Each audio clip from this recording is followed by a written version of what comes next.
Subscribe now and press the bell icon. Never miss an update. Good morning. चलिए आइए, आज मैं आप लोगों को 3 नंबर का जो क्वेश्चन आने वाला है उस क्वेश्चन को मैं आज पार्ट 6 में बता रहा हूँ। मैं पर डे बताता हूँ कि आप लोगों को पार्ट 20 तक चलेगा।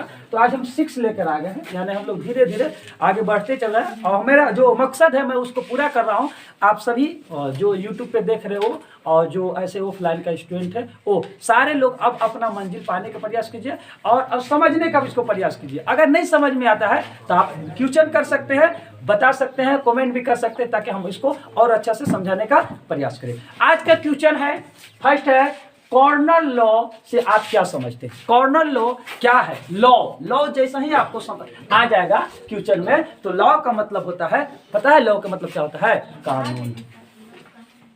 कानून। कर्नल लॉ जो था वो कानून क्यों लागू किया गया था, उससे आप क्या समझते हैं? ठीक है, जैसे LLB, जैसे अभी हम लॉ का पढ़ाई कर रहे हैं, है ना, एडवोकेट। तो जो भी एडवोकेट, जज, है ना, ये सब लॉ का पढ़ाई करते हैं और कानून सबको जानता है, क्योंकि जब लॉ का कोई पढ़ाई करता है ना, तो पूरे कानून के विधि विधान जो भी पूरा हिस्टोरी रहता है कि क्या कैसे क्या होता है। ठीक है, तो ये कर्नल लॉ से आप क्या समझते हैं? यानी कर्नल लॉ जो बना था, जो कानून बना था, है ना, वो उससे आप क्या समझते हैं? तो आइए हम इसको समझाने का अच्छे से प्रयास करते हैं। देखिए, ब्रिटिश पार्लियामेंट ने 18वीं शताब्दी में जो कानून अपने अपने भूस्वामियों के हितों की रक्षा के लिए पास किए, क्या किए? ब्रिटिश पार्लियामेंट में, याद रखिएगा, हम लोग कहते हैं ना कि लोकसभा और राज्यसभा में हमारा कानून बनता है ना, उसी को हम लोग इंग्लिश में पार्लियामेंट कहते हैं। क्या कहते हैं?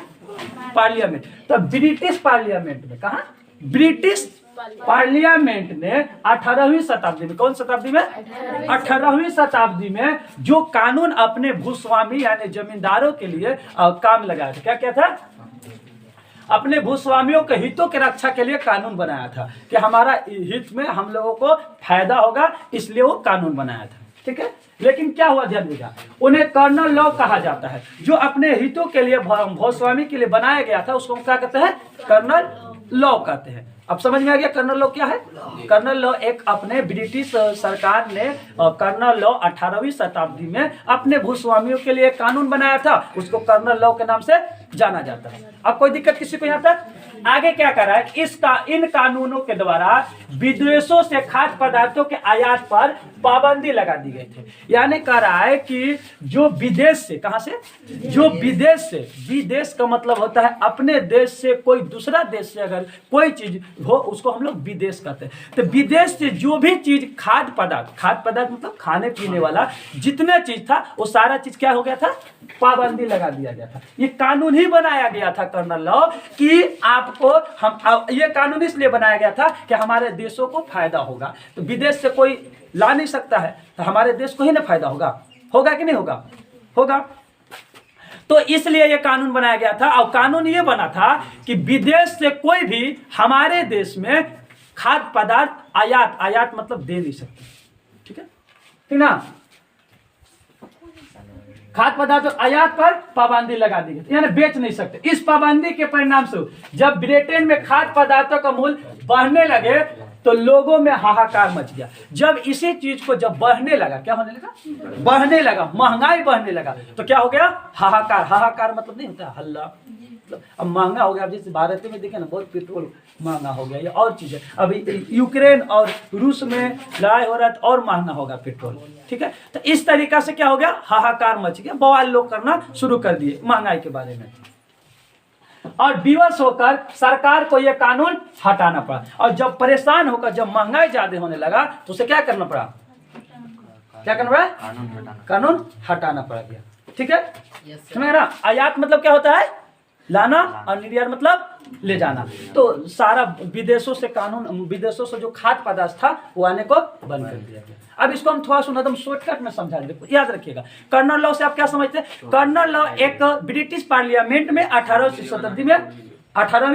शताब्दी में एक भूस्वामियों के लिए एक कानून बना था, उसको कर्नल लॉ कहते हैं। ये कानून इसलिए बना गया था ताकि हमारे विदेश से हमारे देश में कोई भी खाद्य पदार्थ को ना ला सके, इससे हम लोगों को फायदा होगा। लेकिन जब बंद हो गया लाना, बंद हो गया देश में आना, तो लोग क्या हो गया, महंगाई बढ़ गया, और ब्रिटेन में महंगाई बढ़ गया तो सब लोग हाहाकार मच गए, जिसकी वजह से सरकार को क्या करना पड़ गया, क्या करना पड़ गया, ये कानून को वापस लेना पड़ेगा। देखिएगा, कानून बनाया जाता है अपना फायदा के लिए, लेकिन जब वही चीज अगर नुकसान होने लगता है ना, तो कानून को रद्द कर दिया जाता है। क्या कर दिया जाता है, रद्द कर दिया जाता है। जैसे अभी देखिए ना, आपका कृषि कानून लागू हुआ था ना, कृषि कानून झारखंड भारत सरकार ने लागू किया था, लेकिन ये अपने किसानों के लिए लागू किया था, लेकिन किसानों को समझ में आया कि ये गलत कानून है, तो क्या हुआ, पूरा बवाल हुआ, इस कानून को वापस लिया जाए। सरकार को लास्ट में क्या करना पड़ा, वापस लेना पड़ा। उसी तरीका से कर्नल लॉ अपने ही लोगों के लिए बनाया गया था, लेकिन महंगाई ज्यादा हो गया,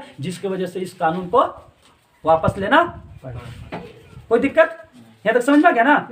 चलिए, दूसरा है सूरत बंदरगाह। बंदरगाह देखिएगा कि पहले पानी से जो है ना, पानी जहाज से जो भी सामान आता है, वो जो उसको रोकते हैं उसको कहता है बंदरगाह कहा जाता है। क्या कहा जाता है, बंदर कहा जाता है।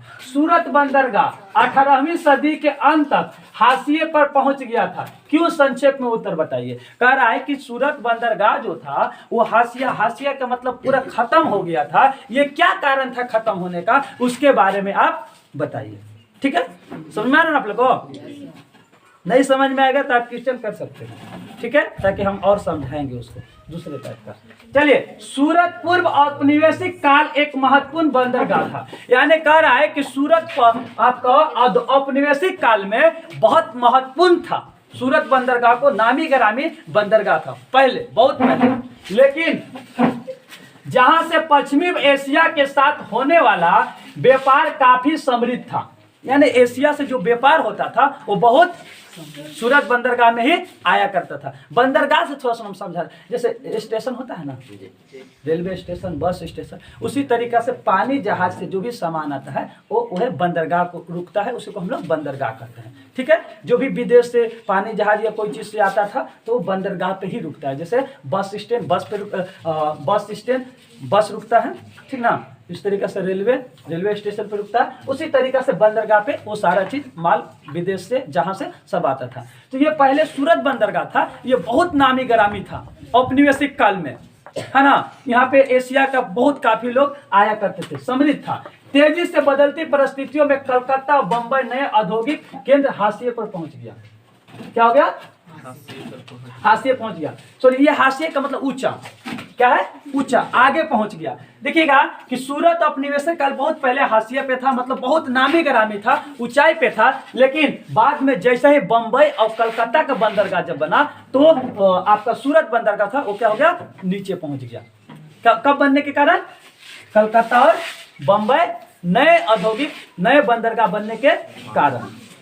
18वीं सदी के अंत तक यूरोपीय कंपनी की ताकत बढ़ती जा रही थी। यूरोप कंपनी की ताकत क्या होती जा रही, बढ़ती जा रही है। यूरोप मतलब यूरोप से जो कंपनी आया था हमारे देश में आपका काम करने के लिए और व्यापार करने के लिए, उसका ताकत धीरे धीरे बढ़ते जा रहा था। पहले उन्होंने व्यापार पर इजारेदारी अधिकार प्राप्त कर लिया। अब व्यापार पे इजारेदारी अधिकार प्राप्त कर लिया। क्या कर लिया, इजारेदारी अधिकार प्राप्त कर लिया। अब क्या किया, प्राप्त करने का, इससे सूरत और हुगली दोनों पुराने बंदरगाह कमजोर पड़ गए। अब जैसा ही यूरोपीय मतलब यूरोप की ताकत है ही था, और उसके साथ साथ ये इजारेदारी प्राप्त कर लिया, और बंबई और कलकत्ता जब बंदरगाह खुल गया तो हुगली और सूरत बंदरगाह था, ये दोनों क्या हो गया, खत्म होने लगा, कमजोर पड़ने लगा। क्या होने लगा, कमजोर पड़ने लगा।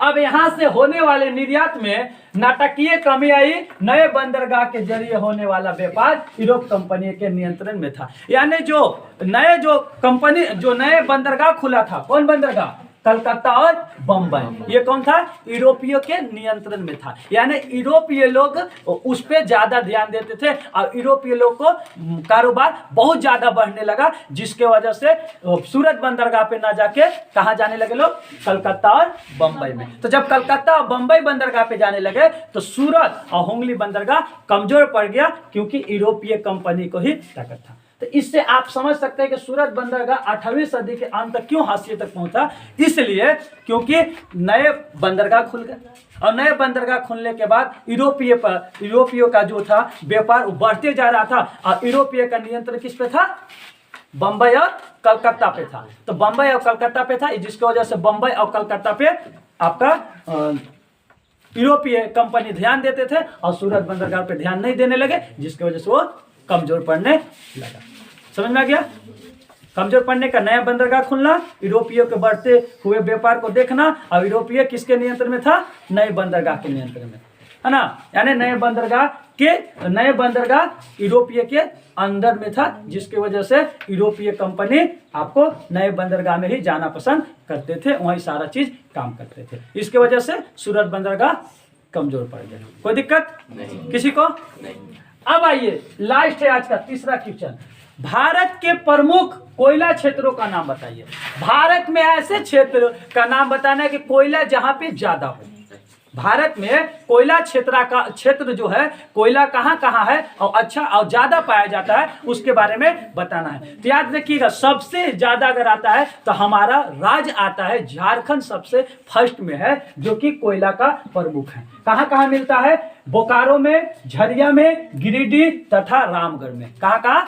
बोकारो, झरिया, गिरिडीह, रामगढ़। बोकारो, झरिया, गिरिडीह, रामगढ़। हमारा झारखंड में 4 जगह पे पाया जाता है, बोकारो, झरिया, गिरिडीह और रामगढ़। ये 4 जगह पे झारखंड में कोयला पाया जाता है। दूसरा कहाँ है?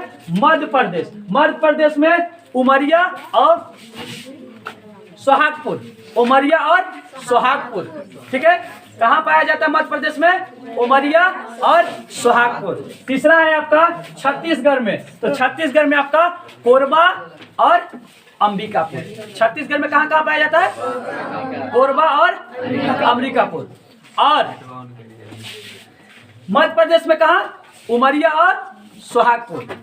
अब आपका अगर झारखंड की बात हो तो याद रखिएगा, बोकारो, झरिया, गिरिडीह और रामगढ़। याद हो जाएगा। अगर इससे और एक क्वेश्चन पूछा जा सकता है, बताइए झारखंड में प्रमुख कौन कौन से जगह पे कोयला पाया जाता है? झरिया, बोकारो, रामगढ़, गिरिडीह। 4 जगह है जो झारखंड में कोयला सबसे ज्यादा पाया जाता है। ठीक है, कोई दिक्कत? समझ में आ गया ना? अब अगर कह दिया जाए कि बताइए छत्तीसगढ़ में कहाँ पाया जाता है, क्या बताइएगा? बताइए छत्तीसगढ़ में कहाँ? कोरबा और अंबिकापुर। कोरबा और अंबिकापुर। छत्तीसगढ़ राज्य में कोरबा और अंबिकापुर में सबसे ज्यादा पाया जाता है। अब देखिएगा मध्य प्रदेश में तो उमरिया और सोहागपुर। उमरिया और सोहागपुर। कोई दिक्कत? झारखंड में एक बार और हटा दे, क्योंकि झारखंड हमारा देश राज्य है, इसलिए हम लोग झारखंड राज्य में रहते हैं। इसलिए कौन कौन? बोकारो, मेरे साथ बोलो, बोकारो, गिरिडीह, झरिया और रामगढ़। बस आज के लिए बस इतना। धन्यवाद। Subscribe now and press the bell icon.